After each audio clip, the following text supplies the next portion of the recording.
Hoje é quinta-feira, 27 de abril de 2023. O grupo de conjuntura está reunido para o seu podcast, que agora foi deslocado das terças-feiras para as quintas-feiras. Daqui por diante estaremos fazendo sempre as quintas, e esse podcast será recebido ou postado na quinta à noite, ou no máximo na sexta-feira pela manhã. Pois bem, o novo arcabouço fiscal finalmente foi enviado ao Congresso na semana passada, de forma que agora nós temos um documento com detalhes oficiais da proposta, né? Muito resumidamente, nós temos nesse novo arcabouço uma regra para a evolução do gasto público e uma meta para o resultado primário.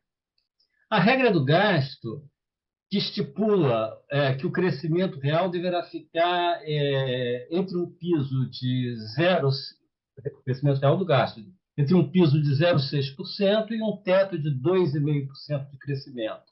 O percentual perseguido dentro desse intervalo vai depender do crescimento da receita, deve ser um crescimento do gasto de 70% do crescimento da receita líquida.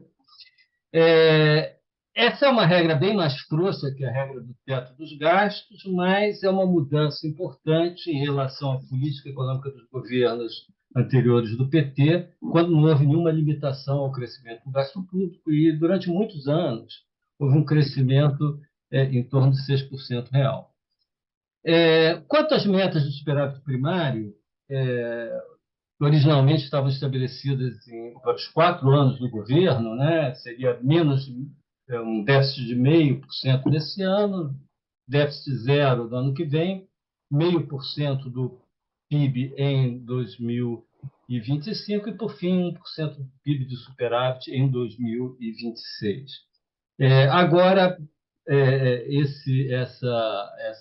essa meta para o resultado primário ficou restrita apenas até o ano de 2024. Não há meta para a dívida pública no arcabouço fiscal, mas as metas para o resultado primário sinalizariam, a princípio, né, uma trajetória de expansão ou estabilização da dívida pública. Quanto maior o superávit, mais fácil conter a expansão da dívida pública.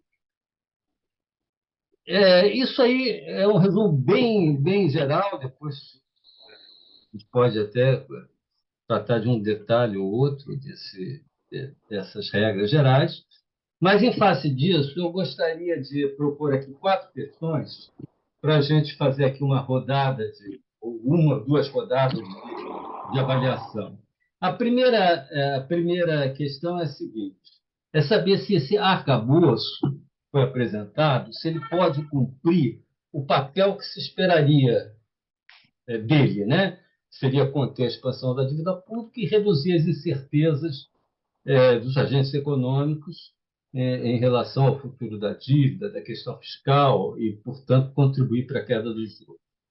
A segunda questão é que a melhoria do resultado primário, sem que haja corte do gasto, que, como nós vimos, o gasto deve crescer entre 0,6% e 2,5% do PIB, ela fica dependendo, inteiramente do aumento da arrecadação. O governo diz, através do ministro Haddad, que não haverá aumento de impostos, ou seja, novos impostos, apenas a cobrança de quem não paga. A pergunta é se haverá, porque a arrecadação, aparentemente, o aumento da arrecadação deveria ser muito grande. A terceira questão é se a regra do gasto, se há uma viabilidade no cumprimento dessa meta. Aparentemente, há dificuldades sobre isso, sobretudo pela composição dos gastos. Vamos comentar esse ponto. E, por fim, a última questão que eu coloco é a seguinte: quem está acompanhando o debate na imprensa tem visto que os economistas, uma boa parte dos economistas, não todos, evidentemente, mas uma boa parte dos economistas tem sido bastante crítica, uma boa parte, em relação ao arcabouço e à condução da política fiscal. Mas, aparentemente, o mercado vem recebendo muito bem o arcabouço, né? Como é que a gente poderia explicar essa dualidade de percepção? Né? Então, isso seria uma coisa. Eu coloco essas quatro questões aí e vamos fazer aqui uma primeira rodada, depois uma segunda sobre esses temas. Bem, deixa eu então começar a fazer um rápido comentário sobre esse projeto de lei. O primeiro ponto, eu acho que a gente tem que ter sempre presente qual é o objetivo maior de regras fiscais no contexto atual da economia brasileira. E esse objetivo é, o Francisco também se referiu a isso, a estabilização da dívida. Esse é o objetivo maior. Então, cabe a essas regras indicarem um caminho para isso. E, e é muito importante que essas regras sejam críveis, que gerem confiança na trajetória da dívida pública. A confiança aí é uma variável fundamental, chave, por duas razões, pelo menos.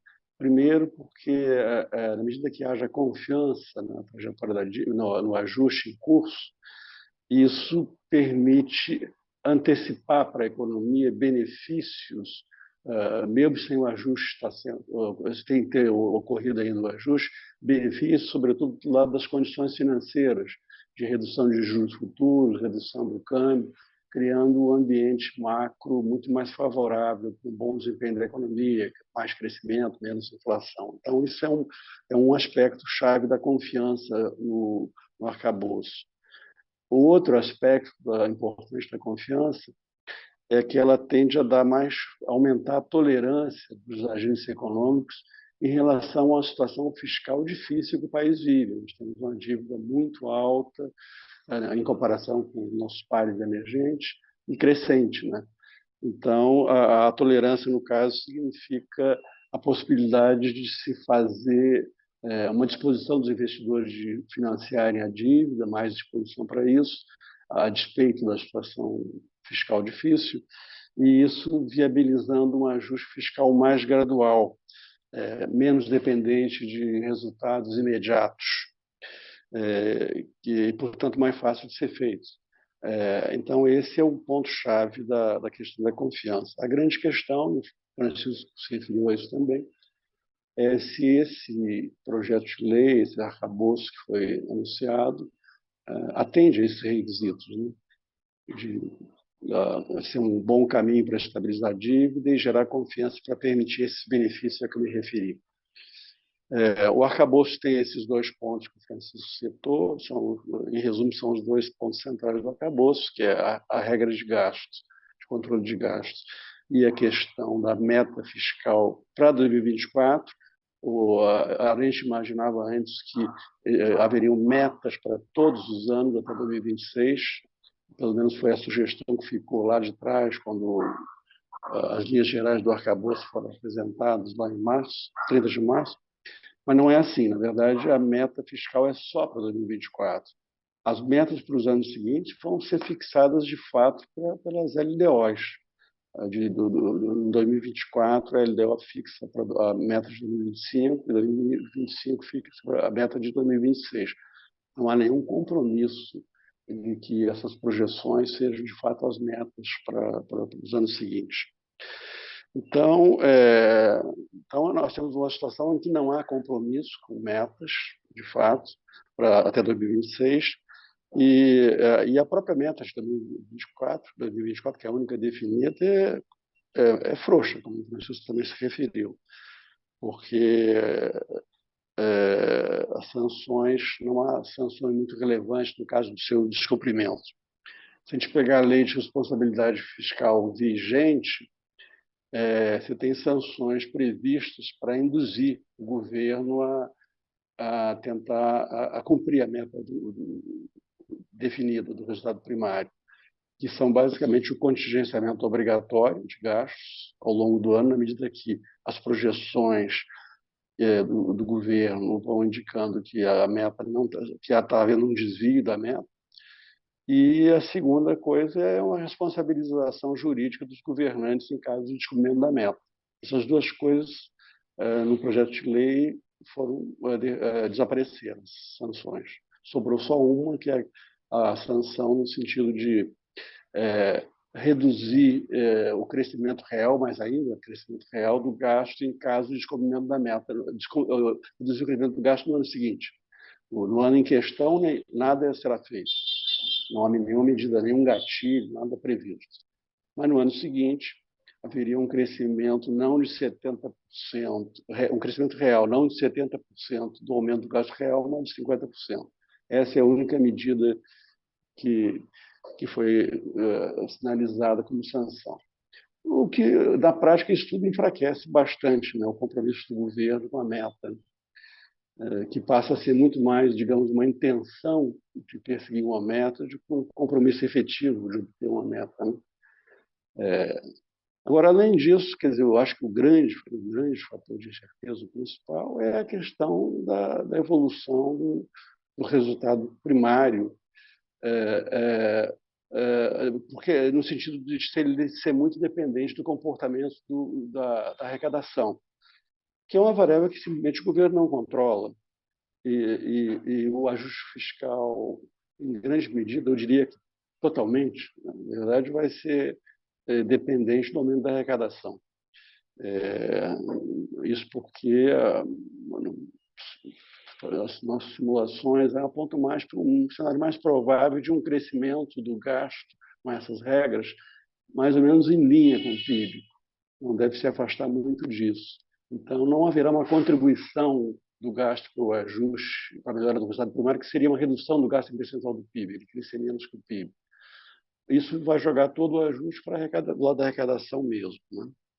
Então, em suma, para encerrar, né, nós temos ausência de metas confiáveis para o resultado primário nos próximos anos e uma absoluta impossibilidade, né, de prever qual vai ser o comportamento da arrecadação até 2026, o que deixa no ar uma incerteza muito grande, não só sobre a evolução do resultado primário, como da própria dívida pública. E com isso, me parece claro que o arcabouço, respondendo à questão que o Francisco colocou, o arcabouço não é, por si só, capaz de gerar confiança e produzir aqueles benefícios a que me referi antes. O governo terá que conseguir a confiança de outro modo, por outras maneiras, basicamente mostrando resultados, e resultados do lado daquilo que vai ser o eixo do ajuste, que é o aumento da arrecadação.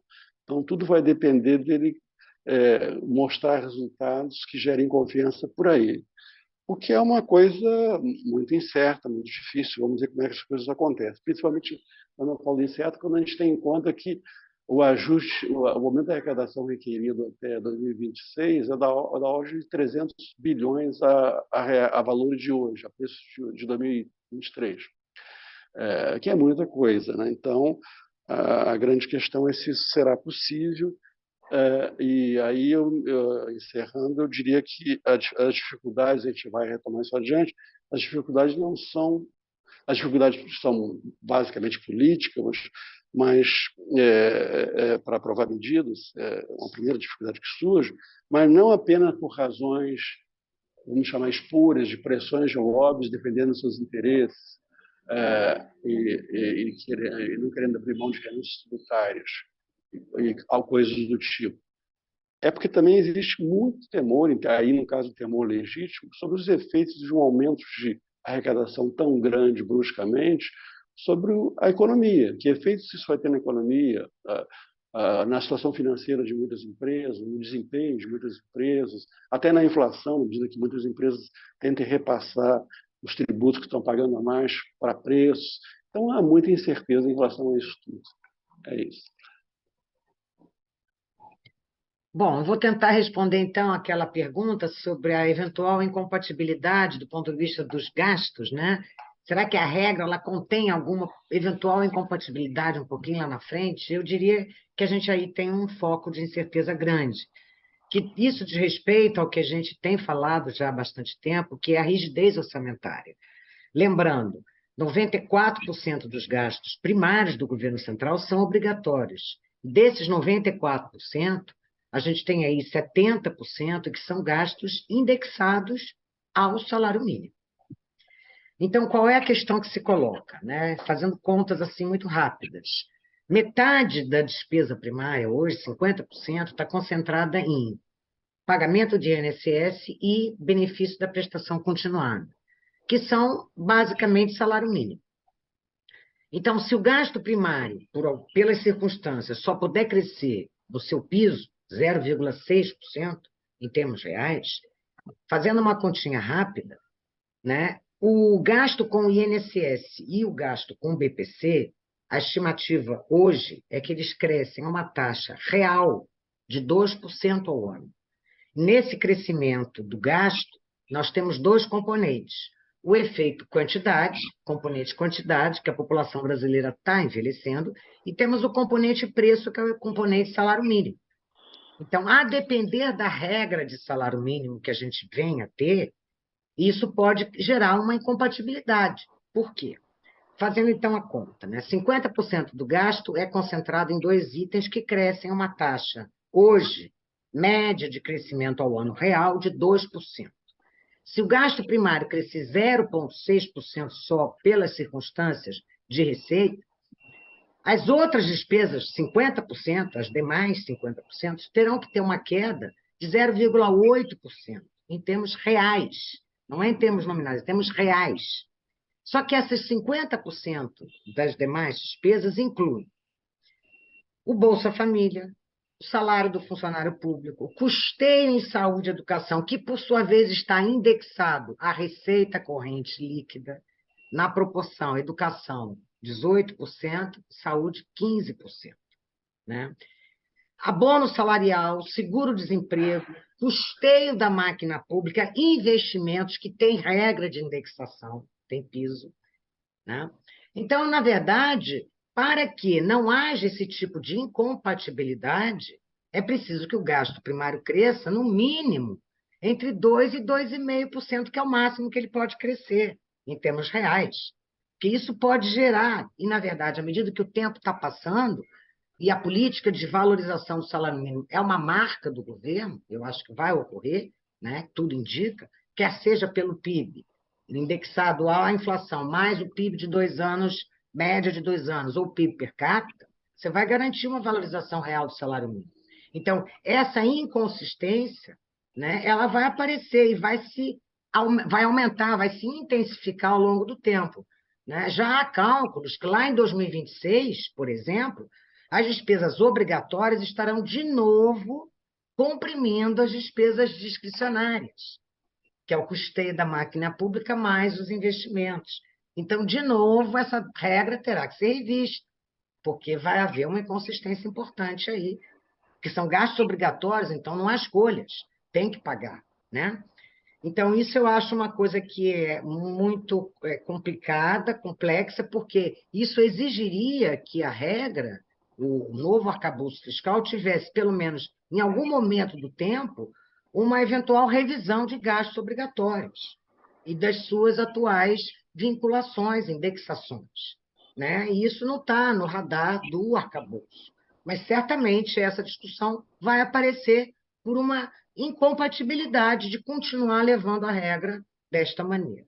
Então, esse é um ponto que eu realmente gostaria de destacar, que eu acho que é um ponto mais difícil de ser solucionado do que o aumento de receitas, paradoxalmente, né? Porque ali você tem que mexer com uma revisão importante e começar a atribuir perdas, quais são os segmentos que vão ter que fazer aí sofrer um ajuste nas suas parcelas que lhes cabe no orçamento.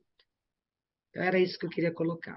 Bom, os pontos colocados aqui certamente acrescentam assim certo, ou demonstram um ceticismo, né? Um ceticismo em relação ao arcabouço fiscal.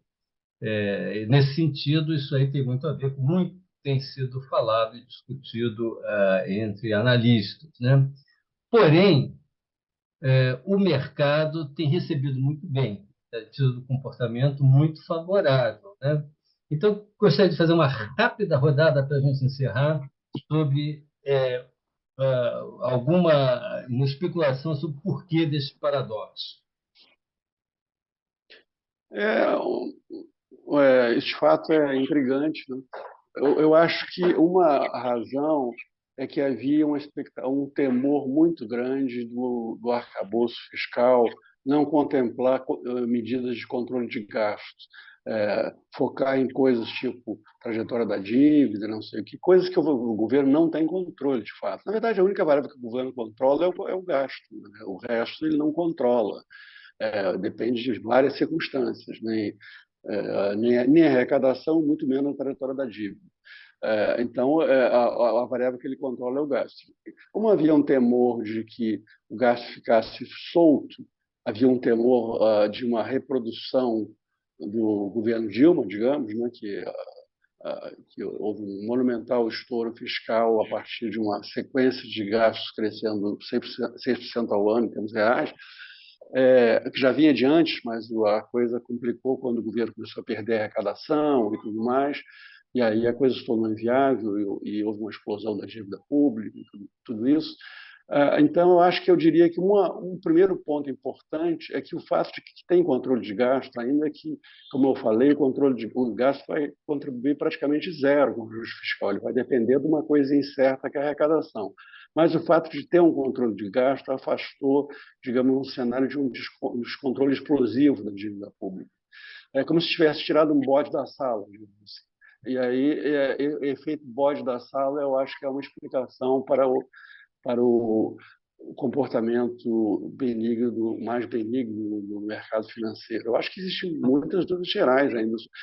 Eu queria chamar a atenção o seguinte: de fato, desde que o arcabouço foi anunciado, houve uma melhora das taxas, uma redução importante das taxas longas de juros, que é onde, na curva de juros, o que reflete mais a questão fiscal são os juros longos, digamos de 5 anos em diante.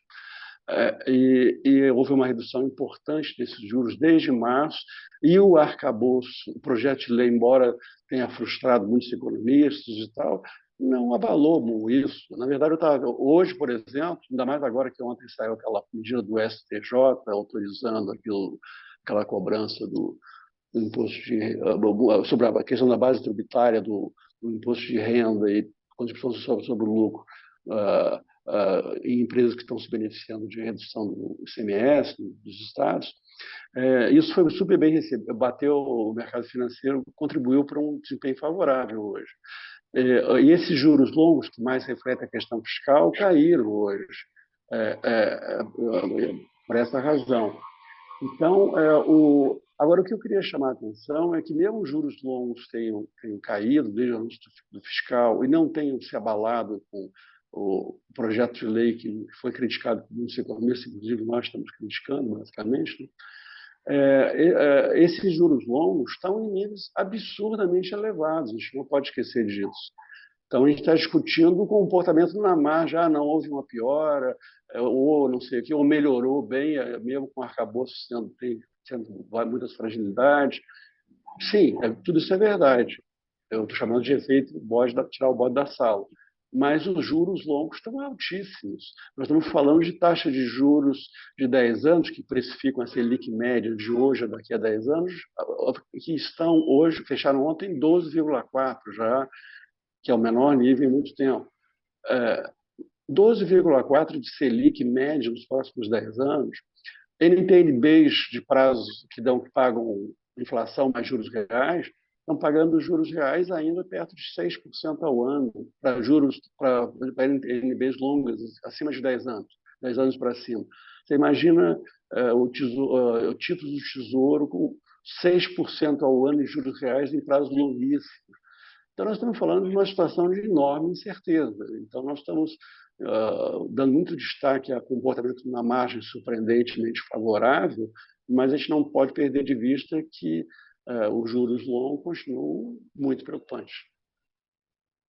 Margarida, quer acrescentar alguma coisa? Não, eu acho que o Caio tem toda a razão. Esses efeitos aí que parecem bastante positivos, percebidos pelo mercado, eu acho que podem ser efeitos muito de curtíssimo prazo, né? As condições financeiras da economia brasileira são condições que não estimulam o crescimento, né? Por jogar pelos juros, que eu acho que é a variável mais relevante, em termos de custo de oportunidade, custo de captação das empresas, são taxas exorbitantes.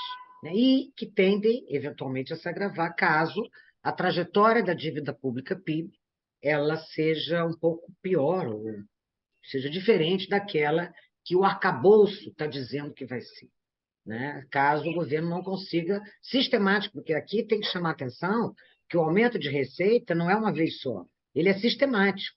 Então, a cada ano você tem que estar discutindo o aumento de receita. E claro que isso tem um limite, a julgar pela carga tributária brasileira, que é uma das mais altas da América Latina. O Brasil é quase campeão de carga tributária, considerando os países da América Latina e Caribe. Só é bypassado por Cuba e por Barbados. Depois disso, é a terceira carga não tributária. Então, acho que isso tudo deixa a gente um pouco preocupado quanto às condições, né, do ambiente macroeconômico que incentivem investimentos para aumentar o nosso PIB potencial, que consigam colocar a economia numa rota de crescimento maior do que aquela dos últimos 40 anos. Bom, apesar dessas considerações suas, Margarida, do Caio também, quanto ao nível ainda está muito elevado, né? Os juros, as condições ainda estarem ruins, mas elas melhoraram. E então, eu queria fazer uma provocação aqui, mas claro que não para esse podcast, para um próximo, e acho que é um tema que interessa aos nossos ouvintes aí, que é o seguinte: caso essas condições, caso o mercado continue recebendo bem, até haja alguma melhora, um ambiente de queda de inflação que vem ocorrendo, se junta a isso um efeito mecânico, né, da expansão do déficit fiscal dos gastos, etc., se isso aí não pode acabar produzindo um resultado em termos de desempenho econômico que venha a nos surpreender positivamente. É uma provocação para um próximo podcast. Até lá, gente. Até a próxima semana com mais um podcast do Grupo de Conjuntura.